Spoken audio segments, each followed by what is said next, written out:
Hello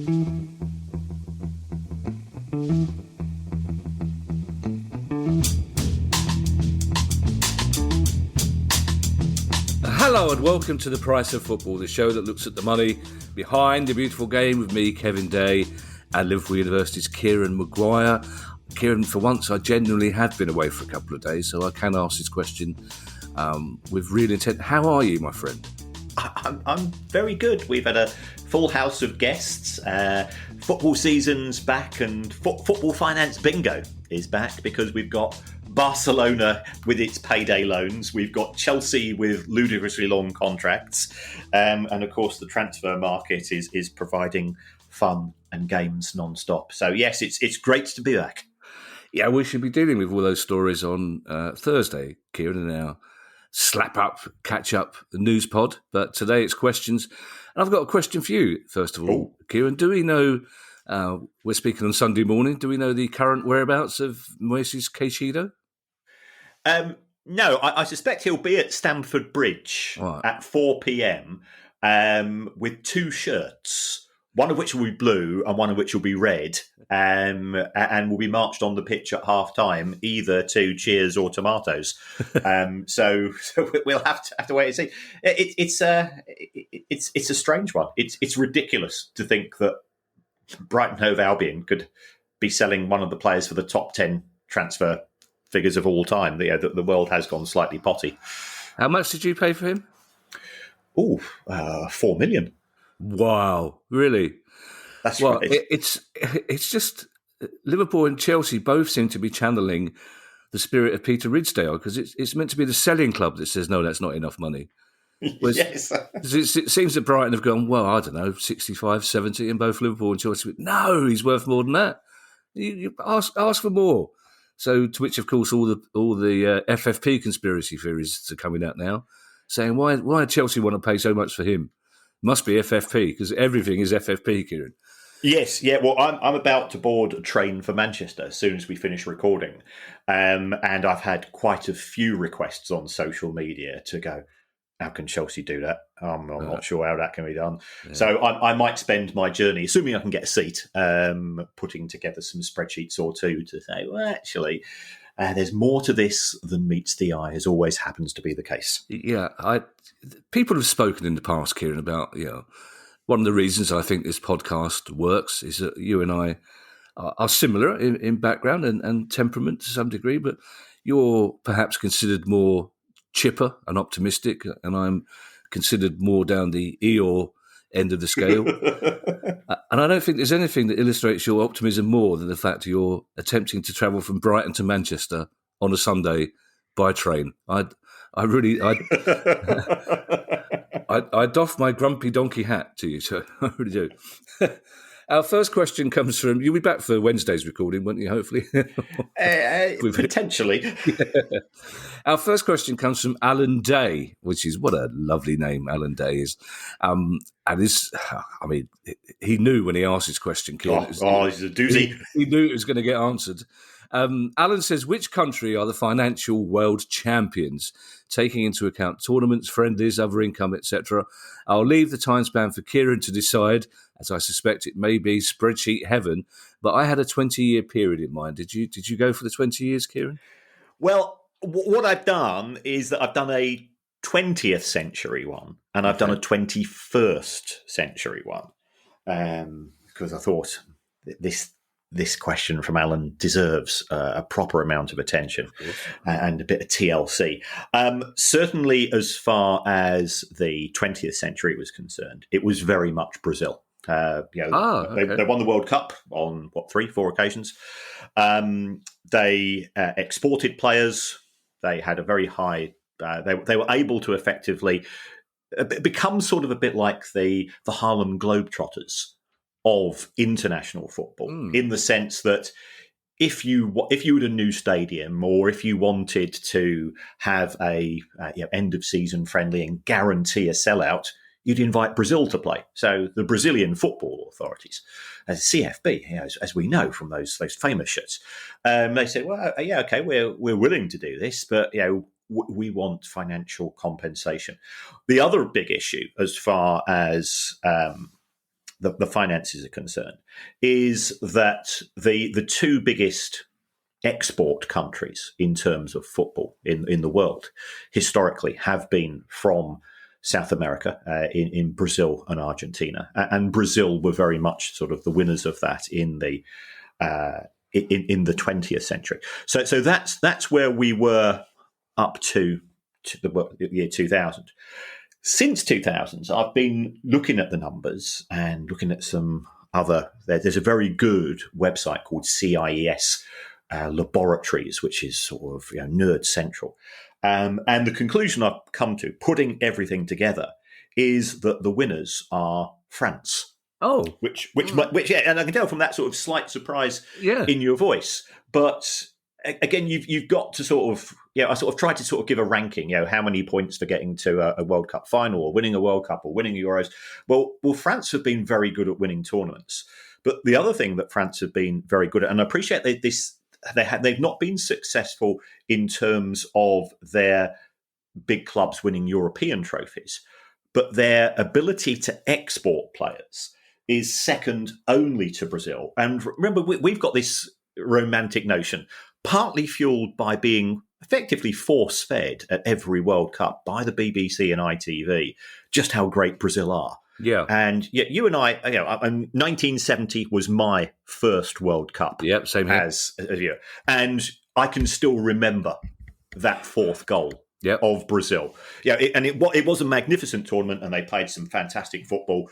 And they've been sort of dining off that ever since, because they didn't win the World Cup again until, was it 1994, was it? Yeah. And that was a pretty dreadful tournament in the US, and that went to it was a 0-0 and a penalty competition, and the Baggio's missing the penalty, but it wasn't actually great football from Brazil. So if you, I came to the conclusion it'd be France, because the ability of France to export their talent. There are presently 781 French footballers playing elsewhere in football. 700. And you think we're sort of going, oh, Harry Kane, he's gone to Germany. Oh my God. Yeah, we're sort of going, isn't this, God, it's a bit daring, isn't it? And the attitude of French players is, they just, and to be fair, they're born with a shrug. As I go into my Terry Collier routine here, and they just take it on board. So, but also the quality of the French playing exports is absolutely sensational.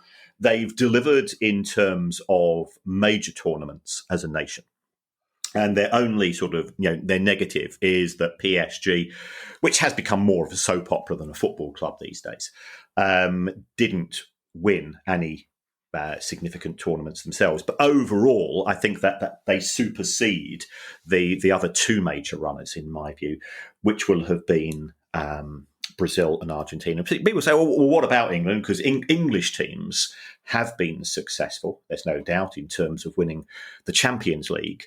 But there's more to the reason for that is the Premier League's ability to effectively, I'm not say to buy trophies, but certainly to be competitive in the transfer market and competitive in the wage market. But on an international sphere, England, runners up in the Euros in 2021, that's about as good as it got.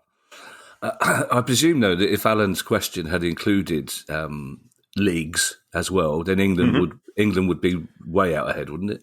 The Premier League, again, over the course of this century, and certainly over the course of probably the last decade, it has been reasonably successful. But remember, Real Madrid have won the Champions League 4 times in the last decade. And then you've got the Europa League has become very much Spanish as well.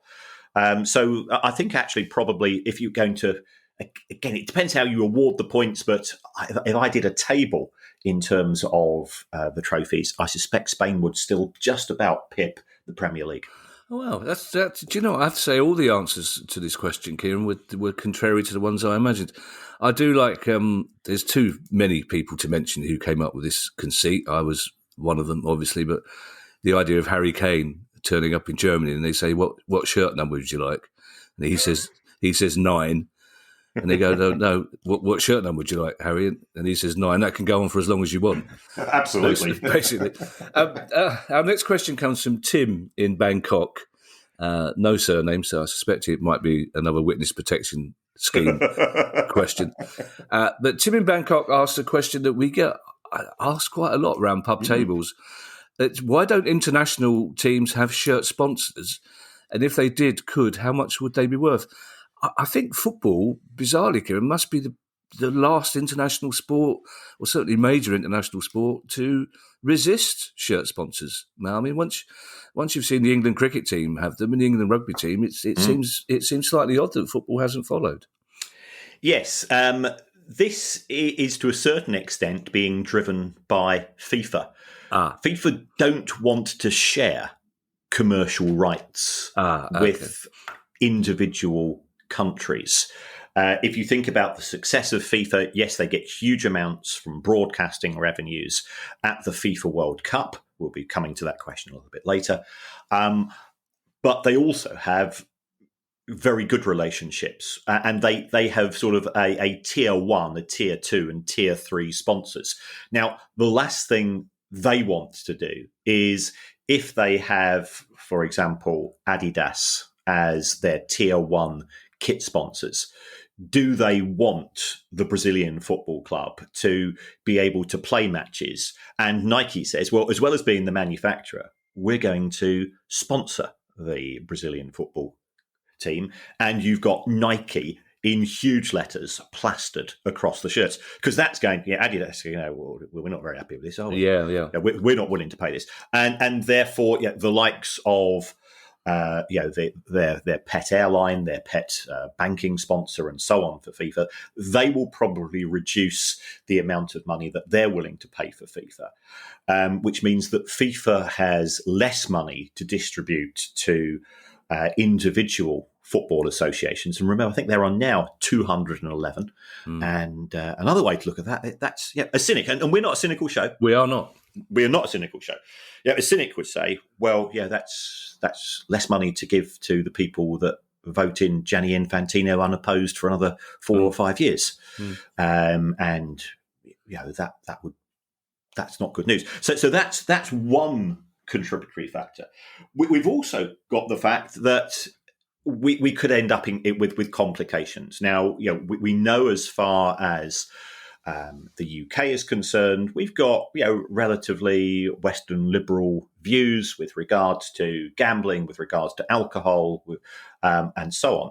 So therefore, could England be sponsored by Heineken or Carlsberg or William Hill? Yes, they could. But if their matches are being broadcast at the FIFA World Cup competition, and you've got those countries where gambling is illegal, such as China, for example, what's going to happen? Does that mean that the Chinese government would say, well, if that's the case, we aren't willing to pay for the broadcast rights? We're not happy about that. So there are complications, but it is, to a certain extent, the last frontier. And it is a frontier which, as always, if the money is right, could be breached in due course. Well, we come on to that, Keir. I think also there is another element here, and I think that the FAs of England, Scotland, Wales, Northern Ireland Republic, I think they know that there would be a huge outcry, I think, if the national shirts were to be sponsored. And I think the difference between football and other sports is that cricket fans, rugby fans understand that money's tighter in those sports. So they understand why those international teams would maybe look for front of shirt sponsors, and they wouldn't expect the national team in football to do so. If it was, to answer the second part of Tim's question, if, for example, front of shirt sponsorship for England came up, how much would you be looking at, do you think? What sort of deal would that be? Well, if we take a look at the likes of tier 1 clubs, the likes of Real Madrid, Barcelona, Manchester United, Liverpool, and so on, they are normally looking for something in the region of 40 to 50 million for a season. Now, they've got 3 sets of kits coming out on an annual basis. They are being watched in the Champions League, and the Premier League and La Liga, realistically, 60 times a season. An international team is probably going to play 10 matches in a season, if that. Okay. And if it's this sounds patronising, but if it's a sort of a fairly foregone conclusion, and this is no reference to Ricky Gervais's band, by the way. If it's a foregone conclusion home match against Moldova, you're not going to get a huge amount of international viewing figures. So it will be linked to viewing figures. I think you could have potential World Cup sponsors in a World Cup qualifying competition, but we would certainly be talking 8 figures. But I think you're probably looking sort of somewhere in the region of 10 to 20 million a year, a sizable sum of money for the big countries. For the smaller countries, I think you'd be far, far lower, which is, again, perhaps a reason why there isn't so much pressure. But I know that Ireland's football kit used to be sponsored by 3, but they didn't. But so I'd go into, I quite often get the Ireland kit or other countries' kits because I'm a football kit nerd. Quite often you get them, and there would be the name or the logo of the sponsor, but they wouldn't be worn in competitive games. Yeah. Our next question, Kieran, comes from Nicholas Andrews Govain. And as discussed previously when Nicholas has asked a question, I really hope that Nicholas Andrews Govain has a Cockney accent, because I think a name like that, Philly shaking himself or just... He's not impressed by double-barreled surnames, clearly. No, he's just excited to hear my voice. Nicholas says, we see that clubs in Spain have handball, basketball, etc. teams as part of their business model.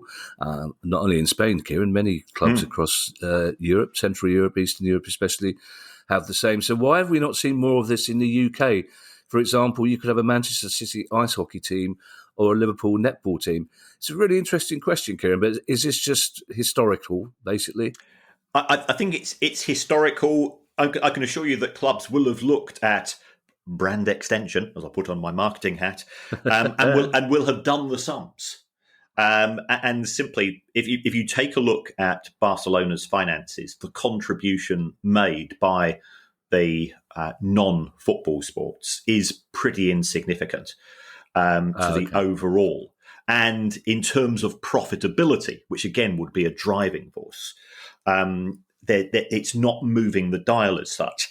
However, I think what we are seeing, and I think there's a fair chance that this will be expanded on in due course, is the tie-ups between football clubs and esports.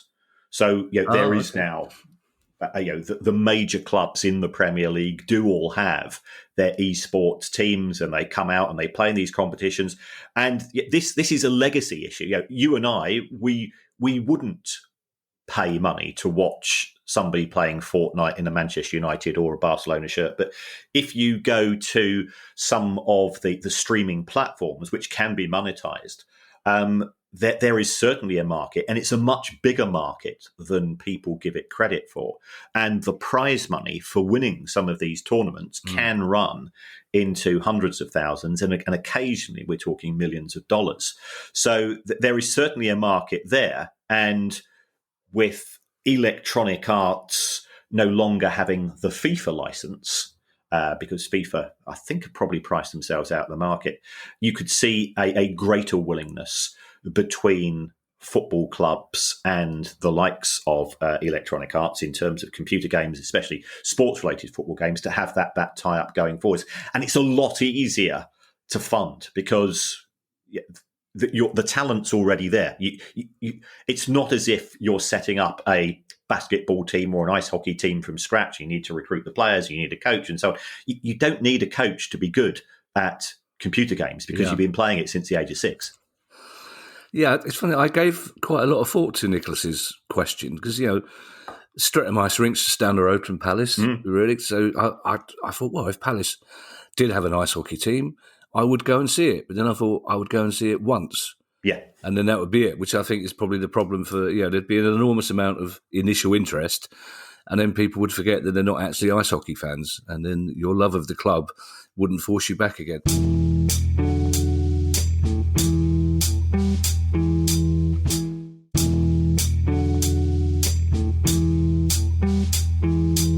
Our next question, Kieran, comes from Malcolm Tetley. And Malcolm says, I live in Thailand. Now, I like to think that Malcolm may have moved to Thailand in order to track down Tim in Bangkok. Yes. So hopefully, luckily, we don't give out addresses. Again, this is an interesting one. Malcolm Tetley lives in Thailand, which has a population very similar to the UK, around 68 million, Malcolm says in brackets. Last year, the World Cup TV coverage was only confirmed the day before it started, with the reason given being that the Thai broadcasters were struggling to raise FIFA's fees for coverage. They did just, in the end, but the figure quoted for Thailand was said to be in the order of £37 million when converted. Can you tell us how FIFA's broadcasting rights fees are calculated? Is it, for example, pro rata based on the population of each country? And bearing in mind that the population of the UK and Thailand are very similar, how much did UK broadcasters collectively pay for last year's World Cup? It's a long way of asking the question, Kieran, but it's a really interesting question. How do FIFA calculate their broadcasting rights? Right. I spoke to our friend, the secret broadcaster. Yeah. And as you know, we've now got tie-ups. We've got we do have tie-ups with kit manufacturing and the legal profession and broadcasting. And our friend, the secret broadcaster, said, first of all, something which is unrepeatable about Brighton on Match of the Day last night. But secondly, he said, as far as the UK is concerned, it's a closed shop because of the listed events rule. So the listed events, for those listeners that are not familiar, is actually as part of UK legislation, there are a protected set of sporting events which must be made available free to air on terrestrial TV. Now, as far as the World Cup is concerned, I think my understanding, it's not the whole World Cup tournament, it's the opening fixture and the final. Oh, really? Yeah, I think that is the case. So our friend said, well, the BBC and ITV have it pretty much their own way, although we are in an era in which Channel 4 is now seeing itself as a disruptor, potentially Channel 5 as well. So that potential threat does mean that the BBC and ITV are paying competitive fees. And also, I think they want to pay just enough for the likes of Sky or Amazon to think, well, actually, we won't bother, because if we can't show having the final is one of the big deals. And as far as the rest of the world is concerned, it is pretty much a free for all, and therefore, to a certain extent, it comes down to who blinks first. FIFA will say, we want to put it out to tender. We want to put it out to the highest bidder. They are at liberty to say, well, we were expecting at least 20 million. You're only offering 12. You can go down your own end of the street, and you can do without the FIFA World Cup, just to see if the broadcasters come back to the table. So there is a sort of a bit of a standoff. FIFA have been pretty successful. Now, Malcolm did ask how much the UK broadcasters paid. And again, this is one of these things which they're a little bit coy about. My understanding is that BBC and ITV put in a bid which covered the 2018 and the 2022 World Cups. I think the total paid between the two broadcasters was around about 220 million. And that was, I think they got good value for money. Viewers got good value for money as well. So substantial amounts, but equally, you could argue this is one of the biggest tournaments in the world. You compare that to how much BT Sport, now TNT, of course, are paying for the Champions League, how much the likes of Sky and TNT and Amazon are paying for the Premier League rights, which are 1.5 billion a year. Admittedly, they're getting 10 years worth of 10 months worth of coverage instead of 4 weeks. So it's a good deal, I think, for the license payer. And then, of course, we come to the Women's World Cup, and it looks as if the BBC and ITV are paying, I think, around about 8 million compared to the 100 to 120 that they're playing for the men's tournament. Although, anybody who watched the match yesterday before going to watch a match will have thoroughly enjoyed the Lionesses getting to the semi-final, of course. Absolutely. Congratulations to I I think the viewing figures for that Australia game are going to be huge. Yeah. On Wednesday. But you mentioned brinkmanship, and that's exactly what happened with the rights for the Women's World Cup. It was only 2 weeks before the actual World Cup, before broadcasting rights here were sorted out, weren't they? That was the case, and I think that was actually to the detriment of all parties, because neither of the big domestic free-to-air broadcasters could put together the World Cup's coming, because they didn't know until 2 weeks beforehand whether they were going to get the rights or not. Absolutely. So it sort of sprung upon people, whereas we know in a men's World Cup year, we know in Olympics year, you start to ramp up interest. And you and I suspect we're not the only men of our generation who will still watch. The BBC will always have a history of the World Cup television program on, and you'll watch it, and we still get excited by the black and white newsreels, even though we know the result in advance. What's your problem with Brighton on Match Today last night? Is it they didn't show the whole 90 minutes? They showed other clubs. They had the temerity to show Newcastle putting 5 past Villa. What was your issue? No, I had no issue. We were top of the Premier League for 3 hours. I'll take that. Yeah, you take that. We're in the Champions League spot at the moment. We'll take that as well. Now, our next question, Kieran, is an unusual one in that it just happens to be pertinent to both Brighton and Palace at the moment. Yes. And it comes from Phil Chater. And Phil says, if Club A speaks to Club B and says, we like your centre-forward and will match his or her release clause, does the player have to go to Team A, whether he or she wants to or not? Now, this is a debate that Palace fans have been having about Michael Elise, the assumption being that if Man City would say, right, we'll trigger your release clause, he has to go. And it's similar with Caicedo, presumably. So is there a simple answer to this? Is the answer yes or no? The answer is no. It's a tripartite arrangement. The selling club gives permission for the buying club to formally speak to the player. Although we know from, again, talking to our friend, it sounds like we're sort of, we're trying to be ITK here, but we're not.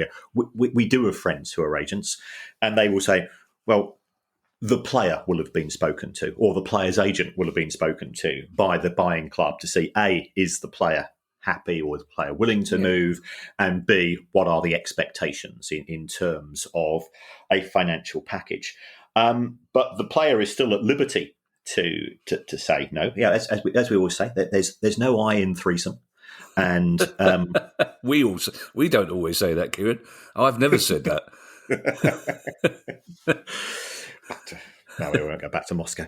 But the player is at liberty to say no, and that's the position actually appears to be in the case with Moises Caicedo, in that Brighton and Liverpool agreed a fee that was effectively announced, via somebody releasing. Jurgen Klopp at a press conference was effectively saying, "Yeah, we think we've signed him," but the player says, "Well, actually, I'm reluctant to move," or should we say, the players of advisors, because have persuaded him to not move. What's motivated the players' advisors to advise the player in such a manner? Heaven only knows. But this isn't a cynical show, so I'll go no further than that. Yeah. But it could be that you are perfectly happy. Your family's settled. You've got family. You like the environment. It's an employment. Nobody can force somebody to move employer. I noticed that Caicedo's statement that no, I've already promised Chelsea that I'd go to them. I noticed that didn't get repeated because yes, that wouldn't be a good look, because you're not supposed to do that, Moses. No. There are 1,000. Tapping up is technically illegal in English football, but there are 1,000 ways of doing it. And there's a book coming out on October the 12th, Kieran, which gives you some helpful advice. If you're thinking of buying a football club and you want to know how to tap players up, Unfit and Improper Persons is the book you need. Now, Carl Stewart has our next question, and this is a classic.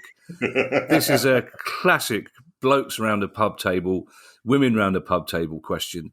This is a sort of discussion you have when you've just lost 1-0 at home and you don't want to talk about the actual game you've seen, So you must be 6 pints in, surely. You've got to be. You have to be 6 pints. You're quite right, Kieran. But it's a great question, and I'd be interested in your answer. Carl Stewart says, with the likes of Messi and Ronaldo coming to the end of their careers, I'm wondering if, say, one of them decided to finish their career lower down at perhaps Hartlepool or Barrow, how beneficial would it be to not only the club they signed for, but also the league? You think that every game would be a sellout wherever they played, and kit sales would probably go through the roof. And Carl helpfully adds to the suggestion, I'm a Sunderland fan, not a Barrow or Hartlepool fan, in case you're wondering. To be honest, Carl, the answer to that is, much as we value your loyal listenership, I didn't spend much time wondering, but it's nice to know you're a Sunderland fan. But yes. This is a classic question, Kieran. And there will always be optimistic Palace fans when Ronaldo was leaving Man United. Go, well, you never know. In the same way, they think, well, Jose Mourinho's always loved Palace. He's always talked about how much he loves the fans. Why would he not come here? Well, there's a million reasons why he wouldn't come here. Thornton Heath being one of them. But crack on. I live there, so crack on with the answer. Well, I think this, Carl is absolutely right. There would be a huge impact in terms of ticket sales, merchandise sales. Every away match would be sold out from a curiosity perspective, as home fans get the opportunity to see players of that caliber. But I think you've got to look at in terms of scale. And if Barrow or Hartlepool are looking at their kit sales, they are probably selling merchandise in the region of 1,000 to 2,000 units. Now, Manchester United have total revenue from kit sales of £77 million. And even at the prices at which football kit is sold these days, that is an awful lot of units. So could you increase Barrow's ticket sales from 2,000 to 10,000? Yes, you could. But how much does that make? 10,000 times 50 quid, do the sums, take away your manufacturing costs, take away distribution costs and so on. It doesn't make that much of a difference when you then factor in there would be an expectation from the player, given that they can choose any club in the world in terms of their remuneration package. Cristiano Ronaldo is estimated to be on somewhere between 150 to 200 million pounds a year. That's outside of the budget of a club at a lower level. So if the player, for some reason, wanted as an experiment, and in my daydreams, and I still daydream every day about being a professional footballer. I am still convinced that I would quit the Premier League at 34 and then go and play for a non-league team to see how far I could take him in the FA Cup. And I'd do it for boot money, if that, and X's, of course, in cash. Of course, yeah. But I suspect that professional footballers are probably slightly more realistic than I am. Yeah, I think it's very kind of you to point out that Barrow or Hartlepool probably couldn't afford Messi or Ronaldo, Kieran. I think we all know this is probably the most rhetorical question we've ever been asked. To be honest. I remember Palace fans lost their shit when we signed Edgar Davids. Lord knows what it would be like if Ronaldo decided to slum it for the last year of his career. This next question from Joe Miller, Kieran, is an interesting sort of sliding door moment question. How much money did Aguero's title-winning goal in 2012 and Troy Deeney's playoff goal in 2013 generate for their respective clubs in the short term and in the long term? Right. With regards to Aguero's goal in 2012, which I think is possibly still my favourite non-Brighton invested moment of the Premier League history, because it was Martin Tyler's commentary, the sheer lunacy of it all taking place. It was classic theatre. Manchester City lost £99 million that season. Wow! So it helped, and that helped to reduce losses. But what you've got to do is you've got to say, well, let's look at it from there's two elements here. What's the impact on revenue, and what's the impact on costs? As far as increasing revenue, Manchester City were already selling out every single week at the Etihad, so they're getting no more money from ticket sales. As far as the broadcasting rights are concerned, in those days, for each one place higher up the league you got an extra 1.5 million. So not a lot. Would they have got a little bit more money from their sponsors for winning the tournament? Yes, but they already had a pretty lucrative tournament. So they didn't generate an awful lot of extra money. But Manchester City's wage bill, which contains bonuses which are linked to winning trophies, and clearly the Premier League title was the key one, was far outweighed the additional revenues. And in fact, that season, Manchester City became the first football team in Premier League history, and this is 2012, the first team in Premier League history to hit £200 million as a wage bill. And to put that in context, 20 years before that, in the very first season of the Premier League, Manchester City's wage bill was £4 million. Wow. So, it's just, inflationary sensationalism. So short term, no impact. Longer term, I think in Manchester City's ability to start to go out to second tier sponsors. So your first tier sponsor is going to be your kit manufacturer and your front of shirt deal.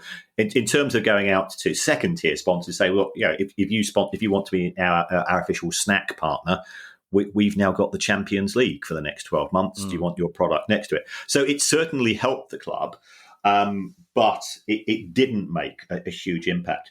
If we then take a look at Watford in 2013, promotion to the Premier League via Troy Deeney's goal, and Troy Deeney is a player who I hugely admire. Watford's revenue went up by a factor of 5. So Manchester City got an extra 2 or 3%. Watford an extra 500%. So it was transformative.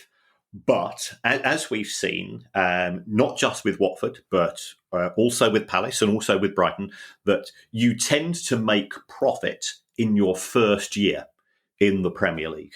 So I was talking to a chief executive, a finance director of a Premier League club, and they said, the first year we've got, look at our squad, we've got a squad of 25 who come up, we probably get rid of 4 or 5, we recruit 4 or 5 players for the Premier League, they are on higher wages, the players have got step-ups in contracts, but we can probably have those players being absolutely delighted to be on 30 grand a week, because at the back of their minds, they're probably think, well, we'll get 30 grand a week and we'll be back in the Championship in 12 months' time. So let's it's happy days. If you then make it to your second season in the Premier League, you've got no more money coming in than before, because your tickets, you can't put up your ticket prices, particularly.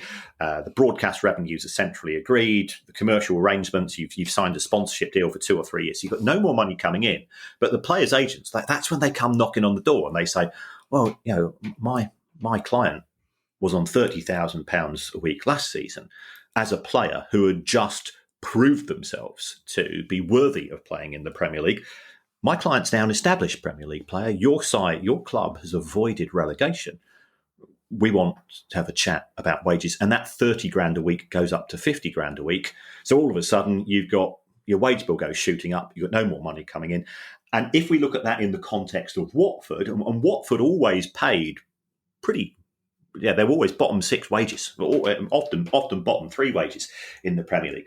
Watford had 6 seasons in the Premier League and they lost money overall during that period. So it was transformative in terms of money coming in, but we then had the Alan Sugar impact, or quote, of you've got this prune juice effect. Doesn't matter how much money you funnel into a business, if you don't control your costs, you're going to lose it. And we don't control costs because we've just we're in the middle of this sort of this attraction, the obsession that people now have with the transfer market, and the way that so many people's self-worth, and this is something that does genuinely concern me. So many people's self-worth in terms of being football fans is determined by the amount of money that the football club that they support spends during a transfer window, and they effectively live their lives through. I've got Manchester United fans. We've only spent £150 million this summer. Isn't this a disgrace? I'm going, no, it's not. Yeah. No, it's about spending it well. And I'm not going to go and play the Brighton card here because that's too easy. But it's about spending money smartly. But there is this very strange obsession about spending money. And of course, if you're spending large amounts on transfer fees, if I'm an agent and my client's just signed for a football club for 60 or 70 million, I'm going to say, well, you've got to have wages which are commensurate with that level of expenditure on the transfer fee. So you get a ratchet up as far as wages are concerned. So both clubs actually ended up losing money. But I think it could be argued they would have perhaps lost a little bit more money had those achievements not been taking place in the first place. We've got Palace fans who are going to have a nervous breakdown if we don't spend some money by the end of August. I'm halfway between. I want to spend some money, but I won't justify my self-worth because of it. But we need to spend some money, Parish.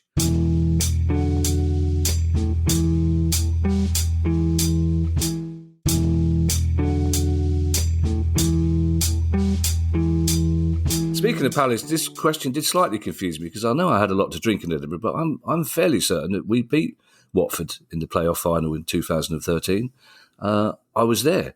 I'm sure. Yes, you did. I'll double check. Yes, because that was the that was the year of the night of shame at the Amex, slightly prior to you getting promoted. The night of glory, as we call it, Kieran. Yes.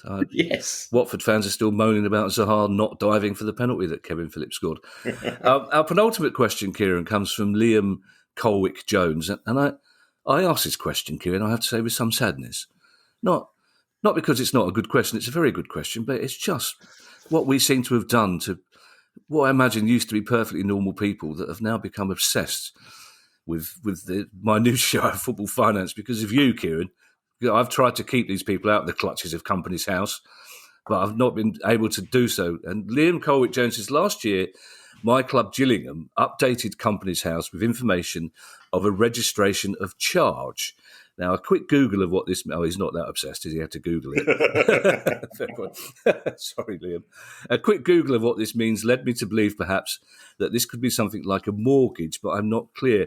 Any help in getting clarity into the goings-on at Gillingham would be great. I have attached a document containing the info, which indeed he has, because in brackets it says doc attached PG. Which initially thought, well, I don't know why it needs a parental guide, but of course it's producer guide. But so the document was attached. So don't let that stop you attaching documents, everybody. It's a good idea if you've got extra information that saves Kieran looking it up. So was it a mortgage? It is the equivalent of a mortgage. If you are borrowing money from a financial institution, there are two ways of borrowing. First of all, you can borrow on what we refer to as an unsecured basis. And this means that should you default on your commitment to making scheduled repayments on scheduled dates, the bank will come after you and sort of have to go through a series of warning letters, threatening to take you to court and so on. And it does mean that it's more of a pain in the backside. And I can remember taking out, when I bought my first car, taking out an unsecured loan from the bank because I didn't have any property, I didn't have any assets as such. And it's no point the bank taking out a mortgage on a car because a car's an asset which decreases in value very quickly, especially if it's it's best described as a beige colour. Mini Metro. So you therefore end up paying some pretty severe rates of interest. If the bank wants to reduce its risk and therefore the interest charge to the borrower, what it will do is it will issue this thing called a deed of debenture. And as Liam rightly pointed out, it is a form of mortgage. It is a loan which is secured upon the assets of the football club. And there's two types of charge that you can have. There's what we refer to as a fixed charge, and a fixed charge is on a specific asset. And this is the closest analogy that we have in terms of a mortgage. If we go to a bank or building society as an individual and we take out a mortgage, we will sign a loan note in effect, and that will be secured on the property. And that means that should we fail to make due repayments on the due dates, the lender has the opportunity at some point in time to effectively call in the mortgage and to take possession of the asset and to sell that asset to recover the outstanding amount that is owed to them. As an alternative to that, or often in conjunction with that, we have what's referred to as a floating charge. That's Finley just departing the room. I think he's checking Rightmove just to see how much the house is worth. In looking at the small print on our mortgage there.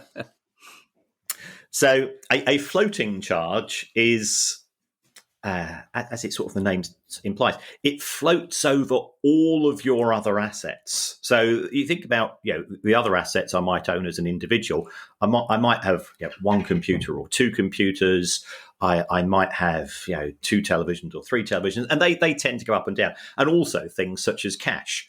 And a floating charge, what happens is if the bank is unhappy, the bank calls in the floating charge and it then crystallizes. And it then says, right, if you've got £2,100 in your bank account on the 14th of August 2023, that is now under our control.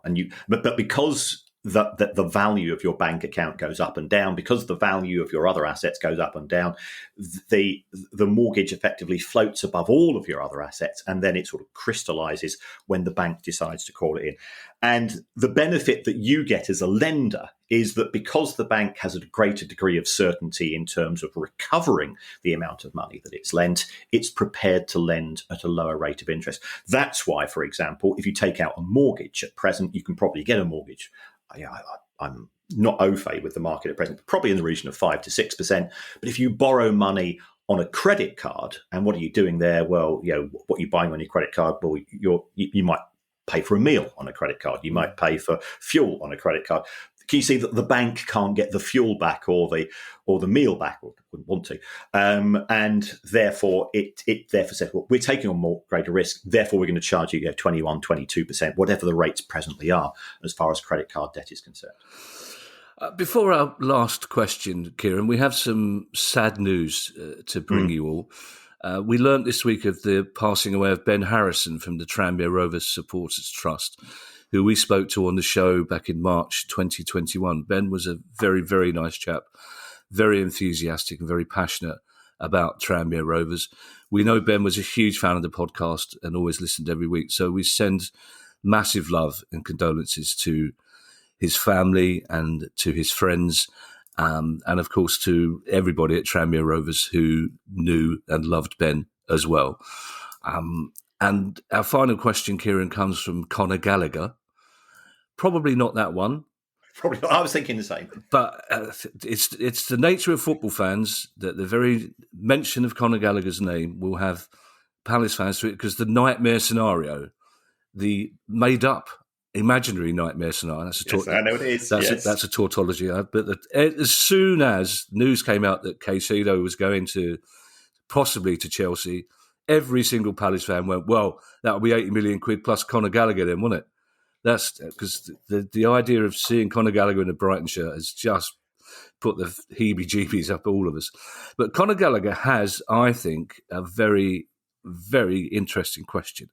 And Conor says, has anyone ever done any economic projections on holding the men's and women's World Cup simultaneously, with men's teams and women's teams playing alternate days? I think there would be multiple advantages to doing this. Players would get more rest, making for better performances and fewer injuries. A number of countries would be participating in both tournaments simultaneously, increasing fan engagement from those countries. And it would give a genuine boost to the Women's World Cup, increasing its popularity. I'm not sure it needs more of a boost, to be honest. I think this is a great idea. The only, I suppose, downside to it, although it's not particularly downside, is that the World Cup would be twice as long as it already is. Yes, if you think about some of the senior competitions that take place in global sport, the Olympics is men's and women's. Yeah. You've got tennis tournaments, Roland Garros, Wimbledon, the US Open. That's men's and women's taking place at the same time. So I think it can work. But I think you've raised exactly the point that I've scribbled down here on my mind map, Kevin, is we've got a World Cup which is increasing to 40 teams in 2026. So there's already an extra 40 or 50 matches taking place. And the tournament is going to go, I think, from another week is being tagged on to the World Cup. If you're going to have a women's match and the matches are going to take place on alternate dates, realistically, we're looking at a tournament which is going to take 60 to 70 days to complete. And I think the ramifications for that, especially you're going to have some countries which get knocked out in the group stage. So what are the fans of that country going to do? They're going to say, well, our domestic competition is being delayed by 3 or 4 weeks for a World Cup competition in which we got knocked out after a week and a half. Yeah. So I think that would give the problems. I also think you raised a valid point. The Women's World Cup is big enough to generate interest on its own merits, and it's a different game in many regards. From a technical, from a tactical perspective, I think it attracts a different demographic in terms of fan base, in terms of sponsors, and it's actually so good that it doesn't need a lift up from the men's game anymore. And I know when I speak to some of the people moving into football, they say we're just getting a bit fed up of the constant comparisons to men's football. Of course, often comparisons from, should we say, the dinosaur element of the football fan base. I said something about Lionesses on social media, and somebody says I'm fed up of it being people trying to ram it down my throat. So I go, well, I don't know about you, but see, I've got no particular interest in Formula One. So what I do, I've got on my television remote control the ability to watch other channels, and it could be a life changer for the person to whom I was communicating. But I just felt it right. If you don't want to watch it, don't watch it. But it's not being forced. That we live in. You and I are both old enough to remember when Channel 4 started. I remember I was in university at the time in 1982, and oh my God, we got choice of 4 channels. I practically had a nosebleed with the extent.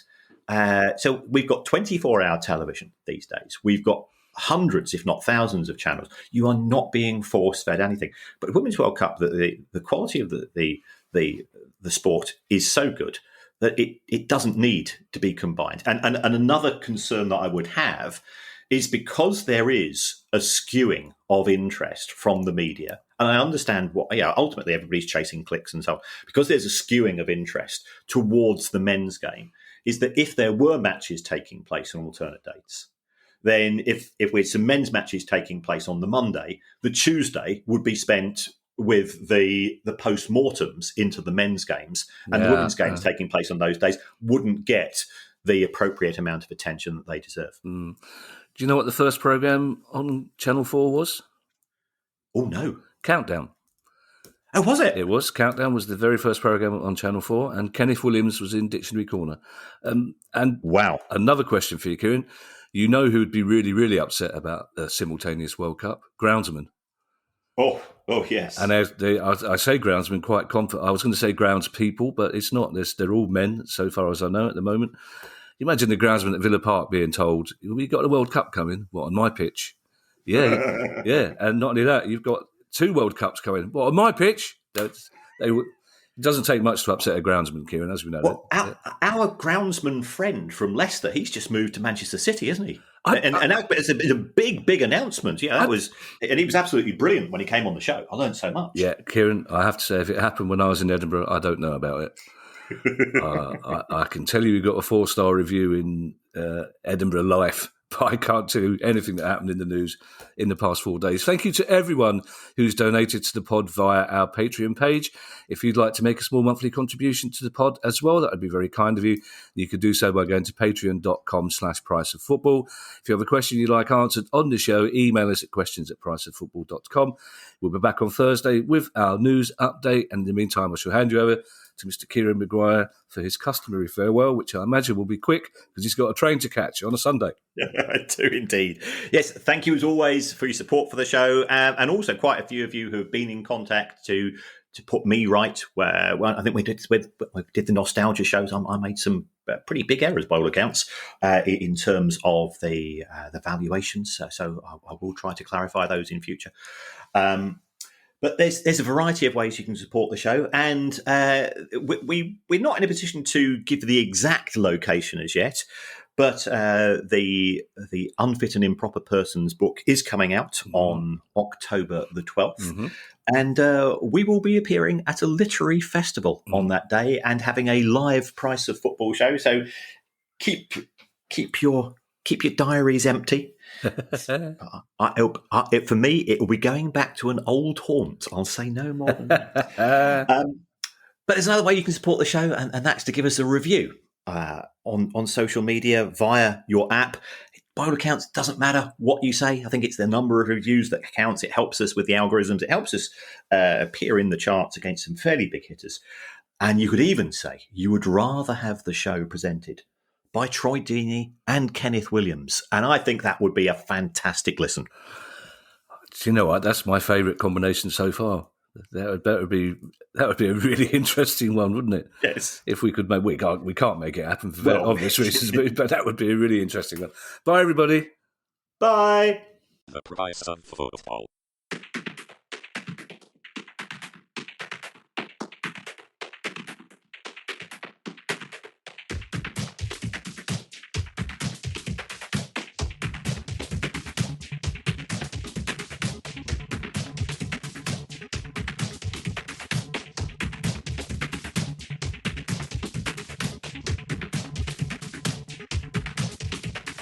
The Price of Football.